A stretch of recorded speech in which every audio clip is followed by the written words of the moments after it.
Hello ladies and gentlemen, FrozenStag here, and welcome to a brand new Divide and Conquer version 5 hot seat announcement, starting on the Frozen Realm Discord, which is where I host all my hot seats and various things to do with hot seats. This hot seat will be on Divide and Conquer version 5 using a hot seat submod, which essentially overhauls the game and makes it a bit more compatible for hot seats. As the music is getting more intense, it adds in things such as the event and scripts coming a lot quicker. Mordor has all of its Nazgul. Gondor starts with a bit more troops in its main heartland. Rohan still has the Theoden being stuck in Edoras for 10 turns, but after then, he is back to his full strength. Isengard has its 10,000 troops. Legions of Uruk-hai commanded by Saruman. N5 starts with most of its troops and generals together, rather than before where you'd have to unify it and a wife, and that would take several times. In the hot seat, you don't really have that kind of time. Dun starts relatively similar. Dol Amroth starts pretty much similar.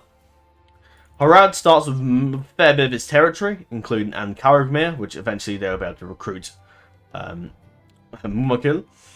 Ardnaim starts with a decent foothold in Umbar and surrounding regions. Can starts with quite a few troops as well. Ruin again stands with most of his clans united. And Dorwinion also stands pretty strong with most of his elven generals. Avalon, Noe, and Edwin, I think his name is. So Dorwinion starts off with most of his stuff. Dale's pretty strong, especially in the Dalian fort over there. The Dwarfs of Erebor have a lot more strength, being the kingdom, the Erebor with all that gold in it. I'm sure they're going to put it to use. The Woodland Realm again is quite strong, but more sort of the economy is a bit better. Dol Guldur starts with quite a few troops and is a real threat and menace to the peoples of the Anduin. Anduin Vale starts with most of its stuff. Don't control Framsburg, but that's different. Gunbad starts off with lots of armies in the north and is a real threat to the peoples of the south. Angmar again starts with quite a lot of forces in the north. And Ered Luin again does have a script with what's his name? Grimborn. I can remember his name. So yeah, they control the north of the Blue Mountains and they also control the southern part of the Blue Mountains. The elves start off with most of their stuff together. I'm not sure if Dawn and Norsen's there. I think it's just Glorfindel. But Glorfindel's back. Gilder and Glorin's in the fort over there. And Glorfindel is there in all his glory. The goblins again start off quite a formidable force. The Dwarfs of Khazad-dûm have reclaimed Khazad-dûm and now sit at its doorstep with a large legion of forces. The Dunedain don't have lots of territories, but have quite a few armies prepared to attack. Amon Sol starts off with its actual proper castle, which looks much nicer like that. Also, the Dunedain have Gandalf as well, who's over there. Also, Hobbiton and the Brelands have Frodo, who's carrying the One Ring. So that'll be a goal for many factions to get control of that. So yeah, essentially that is the map. Over a slight brief little overhaul. Oh yeah, Lothlorien has all its Marsh Wardens as well. Some of them are in the forest, so you can't see them. Obviously, Mordor starts off with a lot of troops, and everything's ready to begin the War of the Ring. Now I'll go through the factions and what's available to choose from. Just give me 1 second. Okay. Oh, that was professional. There you go. Now, using this start save, which is currently released to everyone at the moment, this is the start save that you can have a look to test the movements of players without passwords stopping you. Essentially, you can do the same with turn 1. It's just you have to save this, which is available at the start, so you can plan out your movements and whatnot for when your turn actually comes.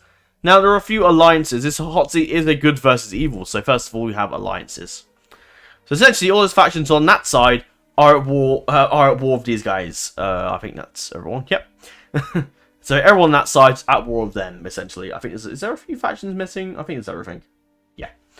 So good versus evil, essentially. Once the good versus evil ends, there are 7 other alliances.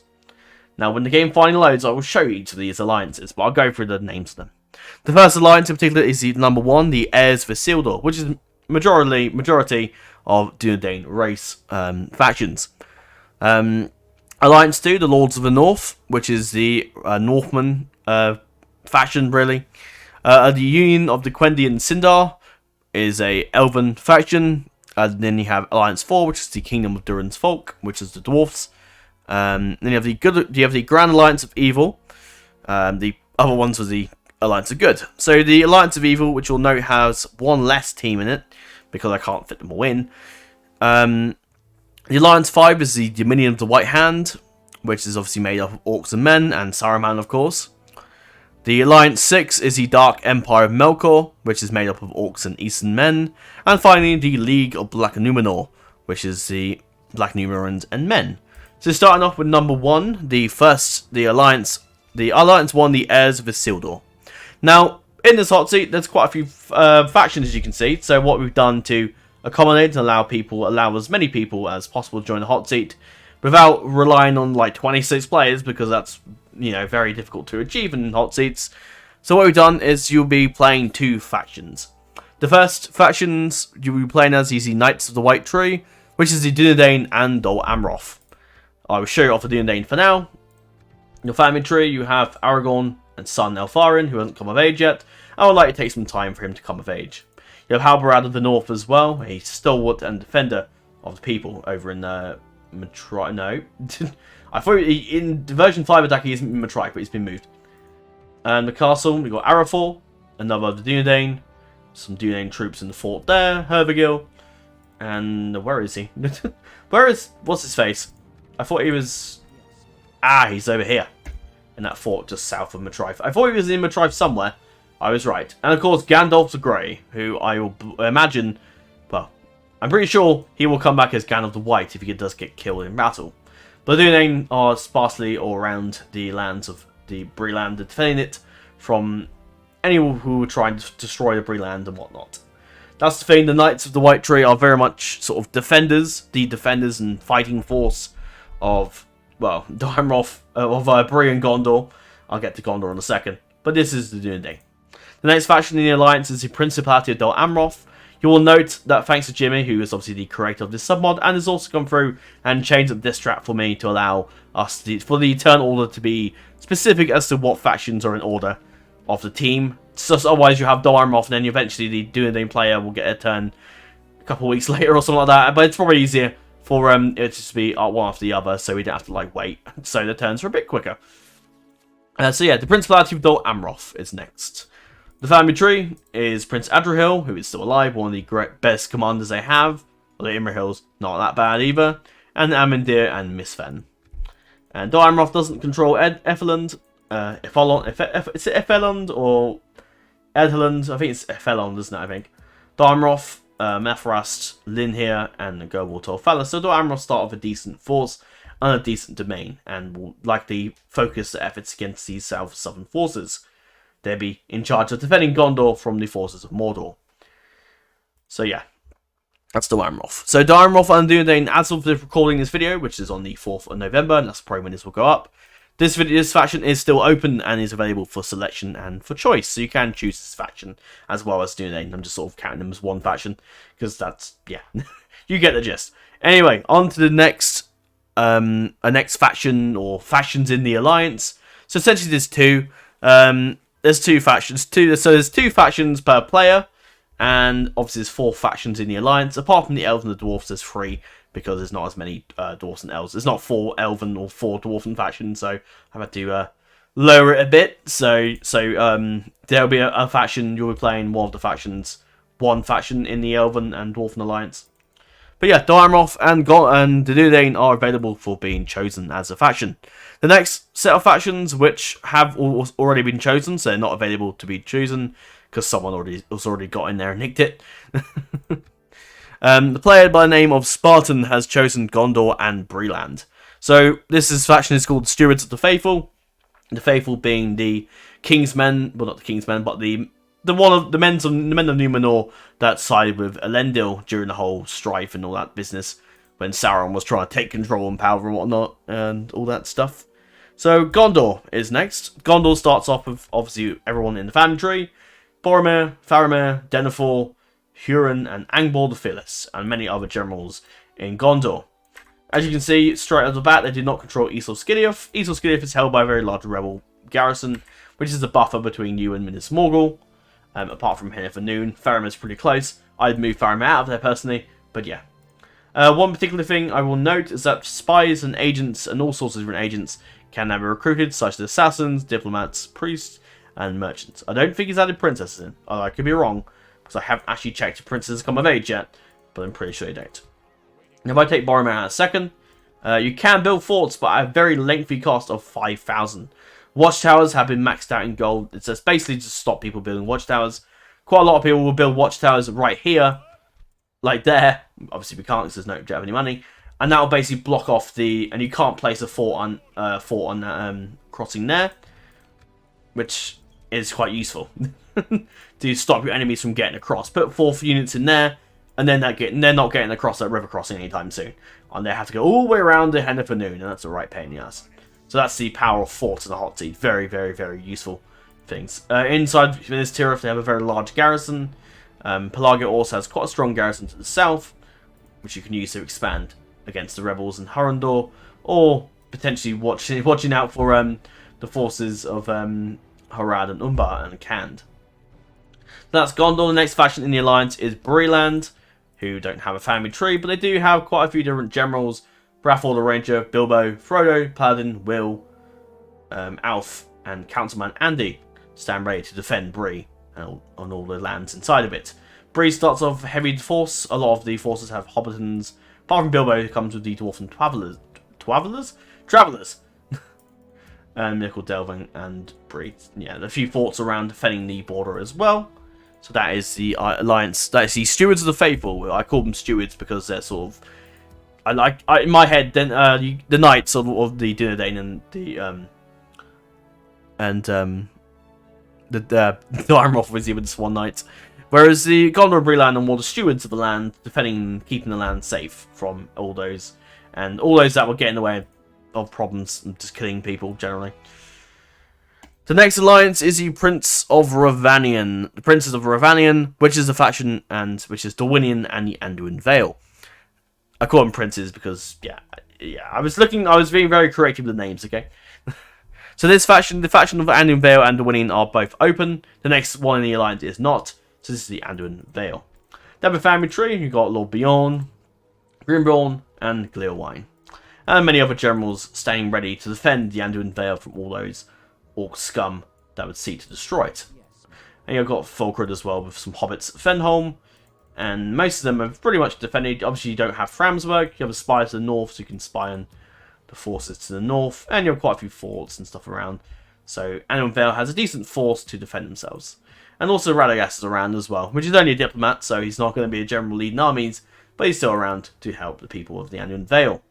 The next faction in the alliance is Dorwinion, which have a choice immediately on turn 1. The choices is simple: to bring back the Avari or to refuse the Avari's return. And you can get the human, faster trained and more numerous mid-tier human troops. Or you get the elite Avari. Personally, I would choose the Avari because they're much more badass. But the choice is yours in the Hotseat. You've got Vine Regent Harwin, Swain, Forthwin, and he's got a few kids as well. There's no restrictions on adoptions, go wild. You've got Noe and Avlin, elves around, and you've got Forthwin. And the other guy who I think is also around, Elberdin, who you only get in the if you choose the human factions, but in this you have all the elven generals available to you, which is quite useful, and will be very useful against the hordes of Rune to the east. That is Dorwinion. So Dorwinion and Anduin Vale again are open to be chosen. The next in the alliance is the Paladins of the Horse and Bow, which is Rohan and Dale. This faction has already been chosen by Dommy, steer of memes apparently. So this is Rohan. At the moment, again, Theoden is sort of stuck in here for a bit. Well, you can move him, but it might take a while. But after 10 turns, you will get Theoden back with you. And if you make alliances with the dwarfs, you get stuff from, you get dwarfs as well later down the line. I don't know if I can show the building. No. I think, unless it's... where is it? I'm trying to find the... I don't know. Okay, whatever. It'll be available to you later down the line, don't worry. There it is. Okay. Yeah, you get units of dwarfs anyway. The caves, the dwarfs of the caves unit, I think they're called. So yeah, Rohan start with quite a few forces. They have Theoden, who's currently being useless for the next 10 turns, but will be of use later down the line. Theodred, Aemma, and Aemond, and many other Rohirrim generals, ready to stand against the might of Isengard. Now with the Hotseat overall, it has been balanced a bit more, so there are more, the Elven and Dwarven troops are powerful, but again, there isn't many of them. Whereas the forces of the Orcs are, yes, more numerous, but not as good. And it's sort of a little bit the same for the Northmen and whatnot as well, just to balance it all out for hot seating. One of the main key rules of the hot seat is that it is auto-resolve. There's no fighting manually. Again, that goes for the AI as well. You can't fight the rebels manually, and because the whole manual feature will be turned off, and which you'll see when you play the hot seat, if you are of course interested. So Dale starts off quite a few forces and has a pretty full family tree. Prince Bran leads most of the main forces as far east of near Marlin, so you're in perfect strike to take that rebel settlement. And Calpers, and you have quite a few of the other Dale forces as well. So Dale's pretty strong. You're quite close to Erebor and Thranduil's halls. Now, when the alliance, when the Good versus Evil war ends, now that is when all the alliances, the big alliance of Good versus Evil, will end. So depending on what side you're on, and if the evil factions are defeated, then the Good factions will have a civil war.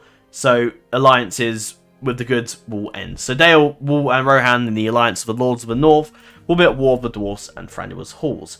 You have one turn to obviously sort yourselves out, and then it's war. And only one team will win. The next alliance is obviously the union of the Quendi and Sindar. Now, there is only one faction in this side, and that is the High Elves, Lyndon and Imladris. Now, they have already been chosen by Amnestus, who is very keen to play the High Elves. He played them in the last hot seat, so he's very keen to play them again, as it seems. So the High Elves. Just ignore that little event there. I'll quickly not jot down the music, because I think it's a little bit too loud. So the High Elves start with a pretty large family tree. Gilder and Glorin's part of the family. Elrahir, Elladan, and they have a few more kids as well, which is nice. Sorry, I had a pretty nice cake delivery there. I'm going to have that in a minute. Gilder and Glorin's over here. You'll also have Elladan, who's also over here as well. So you split the princes up a bit, just to so lessen the chance of them getting regicided. I can't remember if actually Killan's the so Killan's also a faction leader. So I'm not really sure how that mechanic works. And so as I have to play as the elves again to see how it works. If Elrond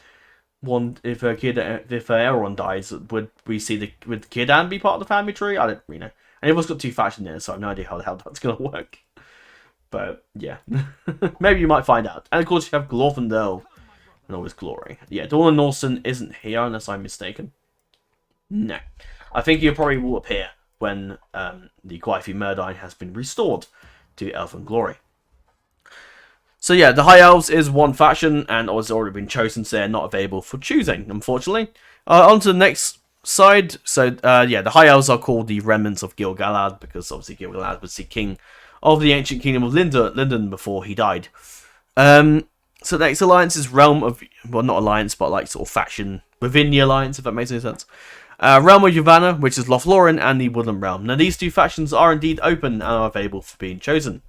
You have a nice little family tree here with Haldir and Celeborn and Galadriel. There's a few sub-mods out there that I think Galadriel was added in, which I would have suggested to Jimmy, but I didn't in the end. But what does matter? You have quite a few decent Elven troops, Elven generals, such as Empremi. I think actually was actually someone that made one of the... so he made some artwork, I remember, and was given actually a general, which I can't quite remember what he made. I think it was like the opening screen of DAC, I think it was. I think it was that one. But yeah, Lothlorien. And the Woodland Realm.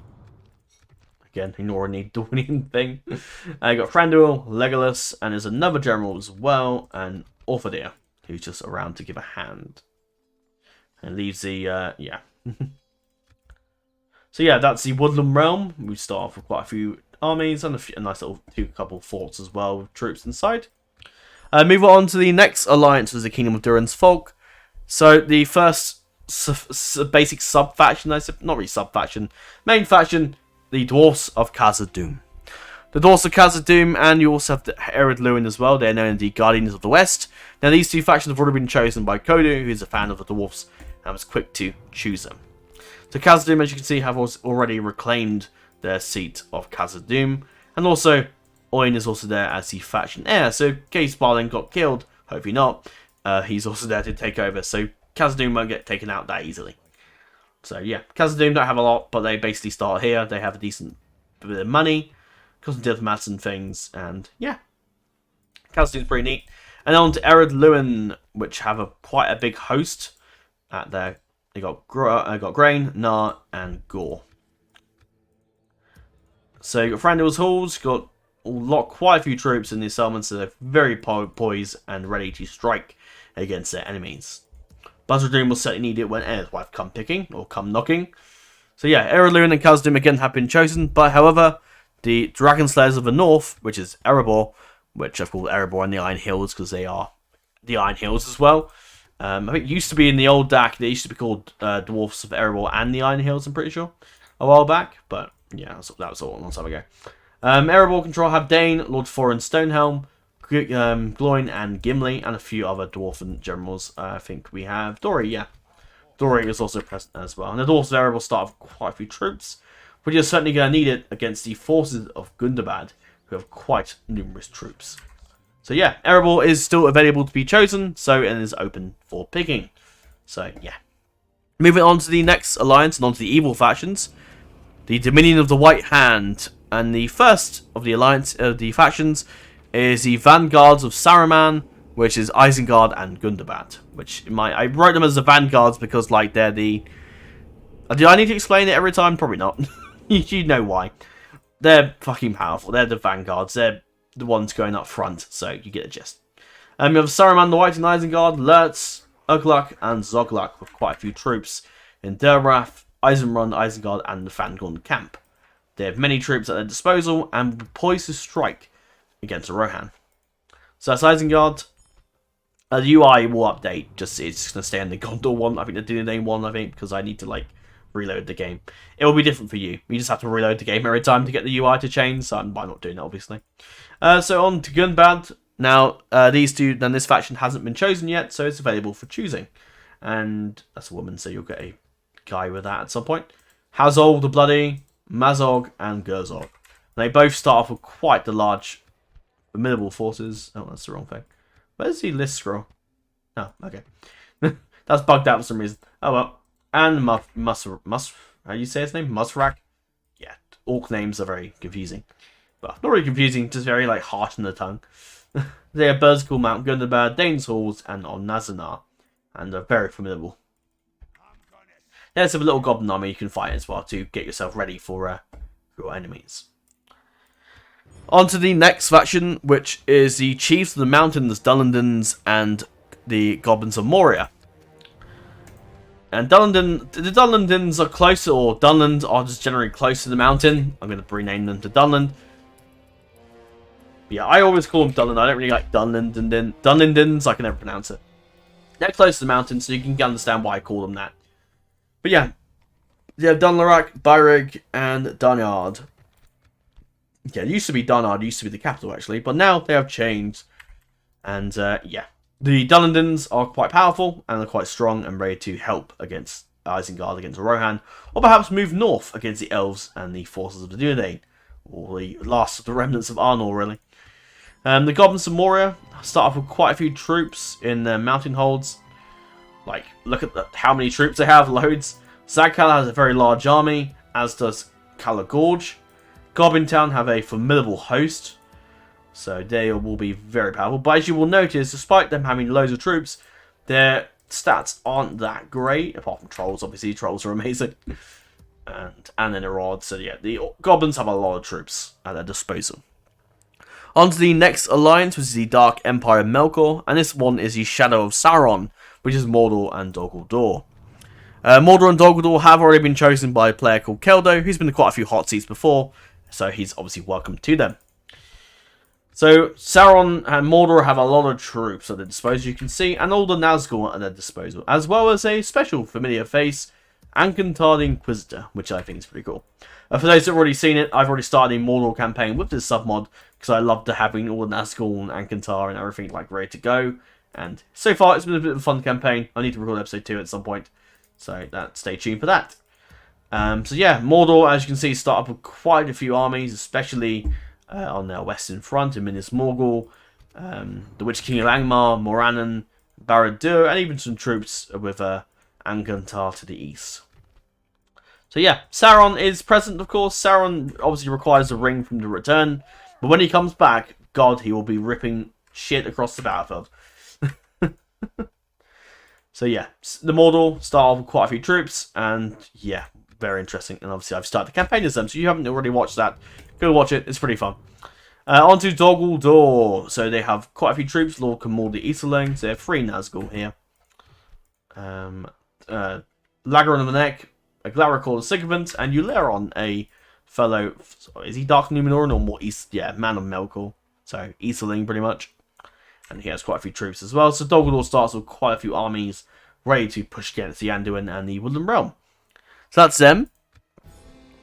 On to the second faction in the Alliance, and that is the Warlords of the East, Rune and Harad. So as you can see, Rune starts with all their stuff united and have quite a spacious family tree. Although it may struggle to adopt, so you might have to see it. Adoptions are allowed. You're allowed to adopt as much as you want. In Hotseating, generally you're not going to be playing for you're not going to be waiting around waiting for people to come of age. You don't really have that kind of time, so adopting is totally fine. I prefer people to adopt, but then be like, oh yeah, this is the long lost son of the Loki Khan that's returned, or him as the son of that who's just is already of age. Just gloss over the in-game time, obviously, but yeah, Rune start with quite a few troops, and obviously most of their stuff is united and are ready to march against Dorwinion. To the south, the Haradrim tribes, who have quite a few forces, and don't unfortunately have they can recruit them. They can. I don't think they have any starting off, do they? I think you have to. Oh no, I'm wrong. They have some in Karambad with. I think he's actually a. Is that guy a? I'm sure one of these guys are a Mumakil general. Is it this guy? No. I think it might be the other dude over a bit further west. I think he comes with... Does he not? No, maybe not. Okay. I thought a general came with them, actually. Maybe not. Unless it's this guy. Here my... Oh, look. Roman peasants! No? Okay. No, I thought there was a general that came with Haradrim, the Mumakil, but I don't think he's put that in today. That's fine. But yeah, that's Harad. Harad starts with most of the stuff united and pretty much ready to march north and to terrorize Gondor and Dol The next alliance is the League of the Black Numenor. So this is essentially the first alliance is the King's Men in Exile, which is the Angmar and the Ardennai. Now this faction has already been chosen by the Lord. He's quite a veteran player, so I'm happy to see them in the plans. I'm happy to see Angmar and the Ardennai in hands. Very good experienced player. So hopefully these guys will perform pretty well. Angmar and the Ardennai. Angmar started quite a few forces to the north. The Agandaur, Hunvorn, Lord Skold, Morholt the Hillman, and Drangu the Bloody. Quite a few decent generals there in the north. And Angmar will certainly be a threat and certainly be a powerful force to reckon with in this Hotseat, especially with the Lord controlling them, who is a veteran of Hotseats. So keep that in mind if you're playing as the other factions. Not houses, that's Game of Thrones me talking. The other factions, you will face a very formidable force with Angmar to the north. And next is the Ardennai, which for some reason, I think, because if you select more than, you have to, select every faction apart from 3 on the menu for it to work. And then you have to, enable them through later on, it's a bit annoying. But yeah, the Ardennai, who have Gimmelthon, Gimmelzul, and Gimmelcad, or Gimmelchad. For this, as watch Izzy's campaign as the Ardennai. They start with quite a few forces and are poised and ready to begin their assault on Middle-earth. So yeah, the Ardennai, pretty fucking powerful. And the last of the factions is the Tribes of the Wild, which is Khand and the Endwife. Now, Khand does have the Blue Wizard script. I think it only is around... There's a whole overhaul list thing to work with, to have a look at. That tells you everything about the scripts and details and all the sub-mod that's been done that Jimmy's made. But it's the Khand. Khand's pretty powerful, quite a few people in it. And the faction ready to go. The family tree is pretty stacked, so keep that in mind. So, yeah. That's Khand. On to the next faction was the Clans of Endwife, which you'll notice straight away doesn't have a family tree, and also has most of their generals ready to go, such as Gambirigan, Fiongan, God, I'm going to be awful with these names, Donkaif, Tremak, and Uranestian and other generals as well. I'm not going to go through them because I'm going to butcher the pronunciation of those names. But yes. So yeah, Endwife and Cand have not been chosen. So yeah. So they are available to be chosen. Now as I jump out of the menu here, and I'll show you the actual, like, when the game starts, yeah, when it stops doing the black thing. So this is the Hotseat channel. This is where you can find it. Lobby is where you go on to choose and select what factions you want. The factions that are available are Dunedain and Dol Amroth, the Winning and the Anduin Vale, Lothlorien and Woodland Realm, Erebor and the Iron Hills, Isengard, Gunnabad, Dunland, Goblins of Moria, Rune and Harad, and Cand and Endwife. So yeah, this is essentially the look of it. This is, obviously you'll recognise this as the thumbnail for today's video. And it's a little prelude of it. There's all the files you need. You just need one file. It is a standalone mod, so you don't have to like download DAC and then put it over it. No. All you need to do is just download this and put it into your mods folder for Medieval 2. If you already have a file called DAC, then do what I've done, if I can go there without having to. And basically you need to do, go here, and say if you want to have a, this is my one for the Endwife campaign.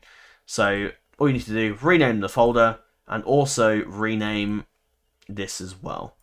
In some cases, I think that file is read-only, so if it is, just quickly go on here and untick that. But yeah, it doesn't have to be. I don't think it has to be. Sometimes it does, sometimes it isn't. It's a bit weird. And you have the overhaul guide, so that's basically just an overview and guide to the whole Hotseat submod, so I recommend you have a little look at that as well. And you have the player list. This is the good Grand Alliance of Good, and then you have the Grand Alliance of Evil. And these are the players that we're really taking. So there's 4 factions available in the Good Grand Alliance of Good, and 1, 2, 3, 4, and 4 factions around in the Grand Alliance of Evil. So yeah, once the alliance, so once the whole war ends, so the Grand, say the Evil faction are defeated or the Good faction are defeated, the alliance that you formed, the Grand Alliance of Evil and Good, will fracture and end. You'll have, like, beginning of next turn, that alliance will end, and everyone will be basically not at war with each other straight away. But essentially, you can't win with any of the other factions. So the Dark Empire Merkel will have to fight Isengard and Black Numenor at some point, and the same goes for any of the factions up here. Gondor's going to have to fight the Elves or at some point. So that's how it sort of works out. I can take that off now because I'm done. I forgot to remove that. Please, so for some reason, so this has this launcher, which I'm completely new to. It has a launcher because it's a newer version of version 5 DAC. I haven't installed like a newer one since, so this is the newest one I've got. Because I think it's now been released on ModDB, but I still have the old files from like the one that was released on the Discord, the DAC Discord. So when you load up the game, make sure to put these settings on. If you're familiar with my stainless steel Hotseats before, you'll be familiar with the fact that you have to have like the same settings for the mod to work properly, or for the Hotseat to run properly. So yeah, it's the same thing with this. Just make sure you have those enabled. I mean, I don't know. You can probably do the bypass launcher, but I haven't for now, just in case I want to change some things. These are the rules, so I'll quickly go through them. Military rules: battles can only be auto-resolved, manual resolve cannot be used at any point. Defeats are not allowed, so you can't just start a battle and then defeat, because that's just, no. It's not allowed in Hotseats. Both armies and navies defeated by a player that comes after the original player's turn cannot move next turn.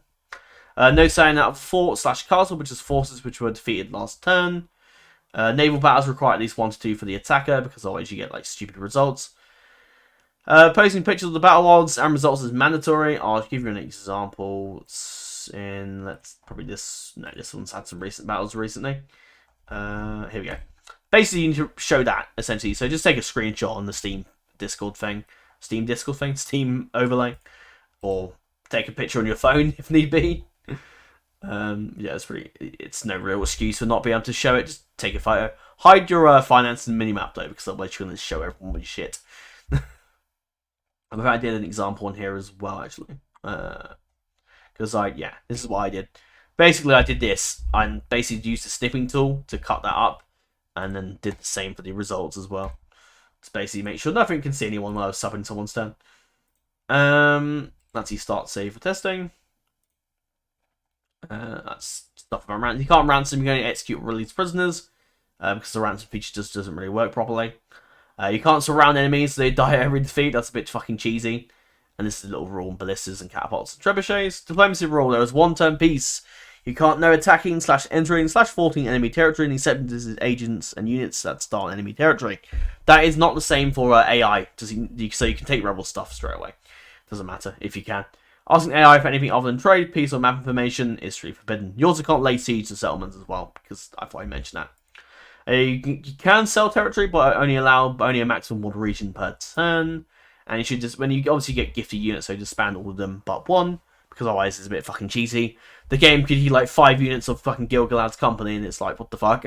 Way too overpowered. So it's just, yeah, just delete them. Not allowed to give settlements to AI. It's just, why would you do that? You're not allowed to give settlements money. Invasions are not allowed. You are familiar that there are invasions in the submod with Sauron back, obviously. You can't. It's not allowed.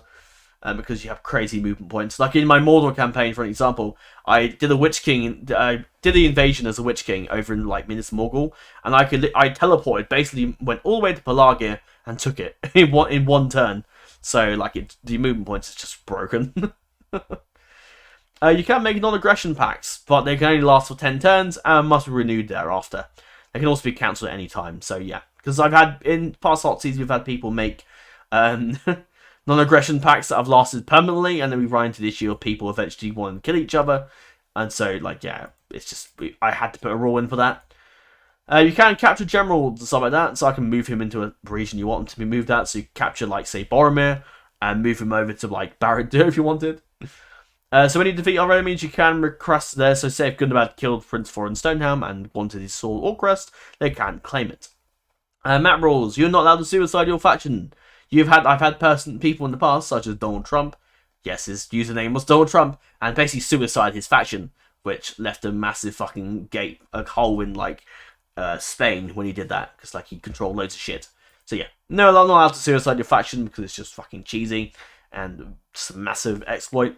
You can destroy buildings, but not border with, as long as you're not, that settlement isn't bordered with an enemy faction, or if the settlement's under siege. We've had people like in the past years ago, but they burnt all their settlements down before because they knew they were going to lose it, so they tried to get all the money out of it.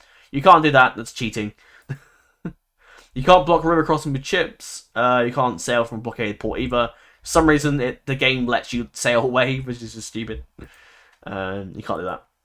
You got agent rules, so all agents apart from spies or assassins must have at least over 50% to perform a task. So merchants and priests and whatnot can do stuff like that, so like heresy stuff. You can't stomp agents, like surround an agent and kill that agent. You can't push them either. If you do by accident, if it's like a slight little push, that's fine. As long as you push them like out of your territory, because that's like really annoying. Spies must re-enter a settlement each turn, so the percentage changes. So you need to re-enter after each turn, because otherwise you can't just have spies in the same settlement for like 20, 30 plus turns. It gets ridiculous. Any agent mission need to be sent screenshots for. I can't remember if there's any real examples. You'll probably see some here. There you go. So that needs to be shown, basically, you doing that, essentially. Agent rules as agent rules. If a settlement's at least 1,200 men inside, spies can't be used to open the gate because it's just really like, what the fuck? There's like 1,200 guys now. How the hell can a spy get in there, really? Discord rules. Submit your turn on there. That's the submission district. You have a time to play if your parent is 48 hours, so you have 24 hours for each faction. So if you have enough time to do like everything you wanted in both factions, you can upload one and then do the basically split it up and do the other faction later if you wanted to, but just prove that you've sent the other turn first. You can't abandon Hotseat. So if you join a Hotseat and then immediately leave, then I'm gonna like restrict you from joining other Hotseats, because like, what the fuck? You've said you're gonna join and you've left and just like abandon like that. And when you leave a Hotseat, you abandon basically it, and then you have to like deny to then look for other players and replace them and stuff like that. So like, it's annoying. So just don't do that. It's just not cool. That's just a thing about admins. Traits and ancillaries. So yeah, you're allowed to request prisoners, traits and ancillaries. Certain traits and ancillaries will not always be granted. That's basically because sometimes you can't literally give other people ancillaries because it's just not allowed. Because they may be like faction specific or something like that. Rule violation punishments. All factions not in your grand normal teams must be destroyed or have offered their conditional surrender. If a faction wishes to surrender, then their starting capital settlement must be taken, and starting faction leader and heir must be dead. So if I use an example for, say, let's say, what example can I use? Gondor, I guess. So say if Gondor wanted to surrender to, say, Mordor, then Gondor would basically have to, their Boromir would have to be dead, and Denethor as well, and Minas Tirith had to be taken. This doesn't mean, like, obviously it has to be starting stuff like that, so it doesn't matter if Faram is. So if Faram is in charge, then you can surrender, and Boromir's dead as well. You can, and if you surrender a faction, what happens is that the faction is just turned AI. I mean, maybe I probably won't allow you to just give all the settlement and regions to Mordor, because that's kind of a bit cheesy. The faction will just go AI, probably, if you surrender. You can't, like, join with them. Gondor can't just switch sides and join with Mordor, no. The faction will just go AI. Or in some situation, I might make you do a vassalship or something like that, but I don't know, we'll see. It's probably easier just to make them AI. The saves must be named in the following format, because otherwise you can't just name it something stupid. It's always good to have the name of the faction visible so people know what faction it is, and the turn number as well. You can't work together to farm traits and ancillaries. People do that. You can't use like you can't play account. Say if JR Blue is literally an alternative, like a second account of count. That's really confusing. Second account of Miss Melissa, for example. You can't just like fucking. Oh, by the way, this is my alt account. I'm gonna let him play a faction as well because it's just like what the fuck. Also, you could have like what he could like literally. So Melissa could have a good faction, and then this other faction alt account could be an evil side, and could be like using like trying to like see into the evil factions like group chat to see what the hell they're doing and whatnot. So yeah, it's just not allowed. And if you are found out, you'll be banned immediately. The admins have strict permission to make decisions related to in-game script events. So any like script events, like say if it's not meant to happen or if it breaks the game, we'll like step in and sort that out. Again, you'll be surprised, but people do have full-blown conversations in the submission district. Fuck off and go to lobby square. Like this, it's such a stupid rule. But people just sit there and will have a conversation. I'm like, what the fuck are you doing?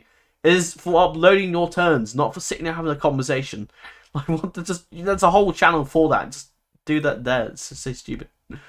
The fact that I have to put it into a rule is bizarre, but there you go. Bugs and exploits are banned. Please refer to the document in lobby square. So there's a little document here, which is the universal Hotseat exploit list, which just tells you all the stuff you can't do in exploits and bugs, etc.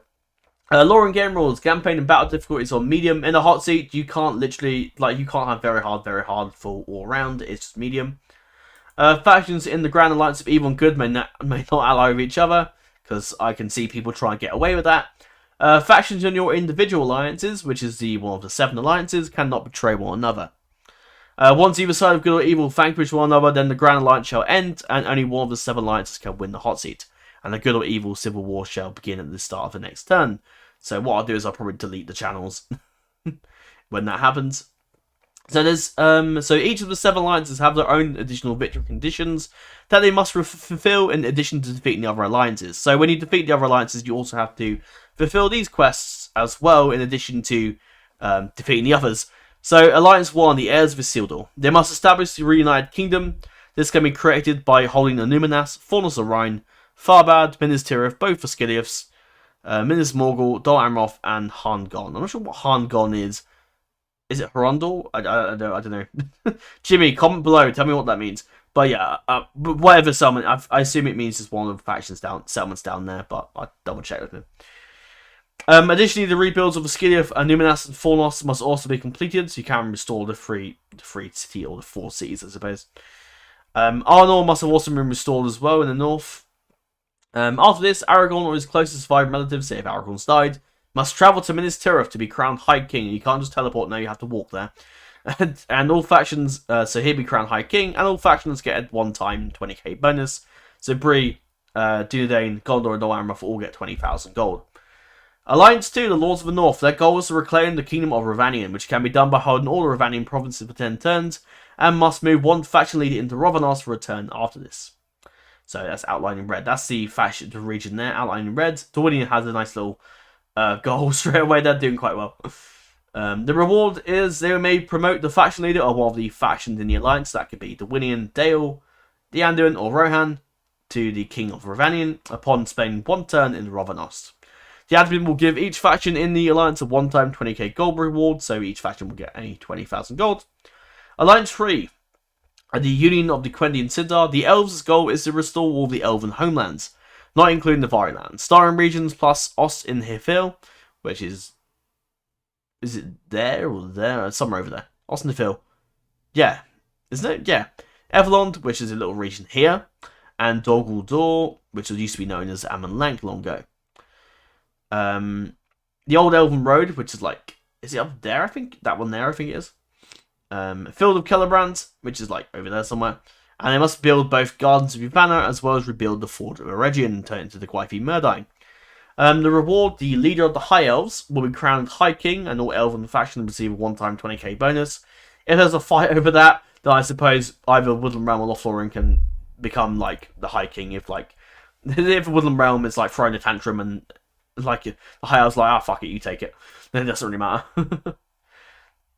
Actually, I didn't add the Dwarfs one. Fuck, I completely forgot. Shit, that's really fucking unprofessional. Hang on a second, I'll find you it, because I need to actually add it in, which I'll do that off camera. One sec. Okay, that's better. Ignore that. The Dwarfs' goal is to reclaim the remaining homelands, West Moria, as well as Gundabad, obviously, in the starting regions. Gundabad, Dane's Halls, and Onazanar. The Dwarfs must also defeat Durin's Bane in Moria, and must rebuild both the Hall of Durin in Gundabad, as well as the Beleriand Vaults in Ered Luin. Reward, one faction leader is chosen to be the King of Khazad-dûm, so obviously that could be the Erebor, or it could be the Khazad-dûm guys. It's up to you, of course. Depends which player's happy with that. I think it's literally an ancillary, I think. I don't know if it's even an ancillary. It's just like a little RP event, I think. And all factions in the team get a 20k gift upon completion from what? Whoops. Fuck me. Okay, there you go. I don't even need to buy that. I need to put from yeah, just I don't know why I need to put. Oh, fuck me. There you go. Okay, Alliance number 5, the Dominion of the White Hand. Saruman's goal is to acquire the One Ring. If he does this, he will become a great Dark Lord. Alternatively, if you can't be asked to nick the ring, because it might be a bit of annoying with the faff, Saruman can instead work towards satisfying his vengeful allies with the goal of sacking 5 foreign factions' capitals. So there could be Edoras, Alkford, Bree, whatever the hell that region's called there, and Imladris. And there you go. That could be, yeah, 1, 2, 3, 4, yeah. And that would be your, you could do that. The reward of Nazgul will now respawn in Isengard once killed and be Lord of the Rings' new master. That's if you become the Dark Lord as well. If you don't, and just do the Saruman, the sacking 5 foreign factions' capitals, then you just get a 20k reward. Alliance number 6, the Dark Empire of Melkor. Sauron, I think I remember why I didn't do that. I think I was on my way to pick up my girlfriend and just completely forgot to add that in. As far as no one mentioned it as well. Oh well. Sauron's goal is to get the One Ring back to Mordor. If successful, Sauron will return to Middle-earth, and he will once again hold dominion over Middle-earth. Reward, if Sauron returns, all factions in the Alliance will get a 20k bonus from the admin. The next one, Alliance number 7, League of Black Numenor. Their goal is to restore the might of Numenor, must hold at Numinas, Farbad, Longdare, Pelagia, Daimeroth, Minas Tirith, the both of Skilius, Minas Morgul, and hold these for 10 turns. After the 10 turns, the faction leader of the Ard 9 is anointed to become the Numenorean king in exile, and each faction is given a £20,000 gold gift. So, yeah. And we have a little turn 1 map. So, map updates occur every 10 turns, so in turn 10 you'll see the next map of that. And there's a little thing there that just shows you the regions of that. So that is essentially the video. It's a bit longer than I planned, but it should give you a nice little detail and stuff of the hot seats. So yeah, submission, upload your turns here. Lobby square, that's just where you chat, obviously, and the play stand is where you do RP events, and I might put RP events, and other people can put RP stuff too. Or you can put screenshots of people getting murked or people dying. Turn 26. Big Kiwi's done some pretty decent RP here actually. I think Jimmy's done some as well. I've done some RP as well, but I brought Sauron in. I just sat down one day, I was like, you know what, fuck it, let's do some RP, and just did Sauron. I'll do it now and again. I think Jimmy, no, maybe not, okay. I thought Jimmy did some RP, might be another hot seat. Titus has done a bit of RP. People do chat a bit here, but I don't really care that much. Bracken's done a bit of, Eisenbach did a bit of an RP for Bracken. Titus is doing a bit of White Walker meme RP, really. I'm pretty sure I've seen some here. Yeah, Big Kiwi's done a bit for, Visiting Empire, no, the Quasmiums. Yeah, he's done a fair bit of decent stuff there. Yeah, he's a little... Jimmy did, yeah, that's the RP I'm looking for. Yeah. So yeah, that's where you can do RP. Palace of Goods is the good team fashion chat. So this is where you chat and coordinate to basically kill everyone else, essentially. And the Fortress of Evil is the whole evil faction chat. So yeah, that is it for the video pretty much. There's not a lot else for me to talk about. I've gone too long probably. But essentially this is the video for the Hotseat announcement. So the Hotseat is in my Discord. There will be a link in the description of this video that will take you to the Discord link. That will take you to this page, of course. And below, you can go to Lobby Square and choose the faction you'd like. But that's all for now. Thank you guys for watching. Hope you guys have enjoyed this detailed little analysis, overview, and announcement of the Hotseat that is taking place on the server. There's a lot of other stuff planned. I haven't really done a lot. I think this Hotseat here was like... January did that? Yeah, January. And I haven't done anything since. Basically, just been busy with other shit. But essentially, I'm hoping to do a few more Hotseats going forward in the new year. Hopefully, I might have another one. Maybe another one planned in December, potentially. But we'll see. It's taken me like a month to do this, but that's just... Yeah. Yeah. We'll do a bit quicker, hopefully. But going forward, hopefully we'll do a few more Hotseats. I've got a few planned with Westeros Total War. I've got a bunch of, like... For those that don't know, I've got a fuck ton of, like, sub-mods. And other mods for Westeros Total War I can do Hotseats for. Like, I've got... I'll go, like Rise of Valyria, this is a beta thing. I've got a few beta stuff that isn't, like, done yet. But it's still, like, yeah, I've been given, like, stuff. 4090 is a few sub-mods, like, in the 1490, which is pretty good. So, might see some Hotseats of that. Have to let Amnistus know, because he's obviously the one who's made them. A few DLC ones, like America's, I could do as well. We've done those a few in the past, but I might do them again. The Warhammer Menti mod, could do a few Hotseats there. That'd be pretty cool. British Teutonic, which is like a sub-mod, which is like merged the Kingdoms expansion into like one big map, essentially. Yeah, I'd recommend looking it up. It's quite a wild one. Broken Crescent, that could be a decent Hotseat. We could do that for. It's that 100 Years of War thing, I think. Yeah. Chuhan, there's a few like Chinese mods I've got that are in China, which is pretty cool. Clash of Kings is an old sub-mod I've got from like Soul's old Ice and Fire mod a while back. I've got Clash of Kings, Dream of Spring, Beggar King, and I've also got the Blackfire Rebellion one as well. And there's a bunch of all Westeros ones as well. A lot of DAC and Lord of the Rings stuff. There's DC I would like to do at some point. Expand Americas would be pretty good. Fire and Blood, I've got some of the old Fire and Blood ones and the new ones. I think that's a beta file. I bet it's a newer mod come out, I just haven't installed it yet. King and Country, that's a very easy Hotseat. That's literally 2 factions. So, if someone wants to do a 1v1 Hotseat, then go for it, but yeah. And a few other ones, Blackfire, IB2, which is like a 500 AD Britain mod, which is pretty cool. I think Denmark and France is in it as well. We've got a Japan mod, which is really neat. I think there's a Sengoku Total War, I think it is. That's a pretty cool Japanese sub-mod, which I might look at doing at some point. King of Rivers and Hills, which I'm doing a series for soon. Lucium as well. Lucium nowadays, despite when we did the Lucium 2.5 Hotseat, which went to like turn 61, which is fucking impressive. Like Lucium now is like a lot of script heavy stuff, so I think we'd have to like get a Hotseat sub-mod for that at some point. So maybe I'll be in touch with Jimmy about that later down the line when he's not as busy at the moment. There's a lot of other sub-mods as well around, like Rhaegar's Vengeance and Goku I mentioned. Senior Steel, Soulfire, Soul of Conquest, Elder Scrolls, that'd be pretty good. Fira, other Frodo submods, Total War Beyond, Vikings Total War, which is currently a mod still in development at the moment, not finished yet. War of Conquest, War of Usurper, lots of other things. So yeah, there's tons we can do for Hotseats. So yeah, there's a lot that I'm hoping to do, like Westeros, Clash of Kings, Dream of Spring, that sort of thing. Those are all like Dream of Spring, Clash of Kings, Bear King. I want to do those. They're really good submods, and I really want to like give them like Hotseat, like a bit of Hotseat love, really. Bear King's been done before, but Clash of Kings and Dream of Spring might be an opportunity to make my mark on those Hotseats. I mean, they've been done a long time ago, but like not recently. Bear King, I think it was a couple like 2 years ago. I think Beggar King was done on Total War Center, but obviously I want to do them here. But yeah, that's all for now. Thank you very much for watching, and farewell. I hope you guys are all looking forward to Hotseat. If you want, feel free to give me a few more updates and ideas, suggestions of what other Hotseats you'd like me to do next, because there's quite a few around. There's quite a few sub-mods and mods. There's probably some other mods I haven't quite discovered yet. It's completely new to me. So if there are around, then let me know. I'm hoping to do Dragon Age Total War Hotseat. I've been in touch with the developers and Soul about that, so that might be something we might be bringing to the Discord soon. There's some Total Chaos Hotseats kicking off in the Hotseat Hub. Hotseat Hub is another like server for like Hotseating and whatnot.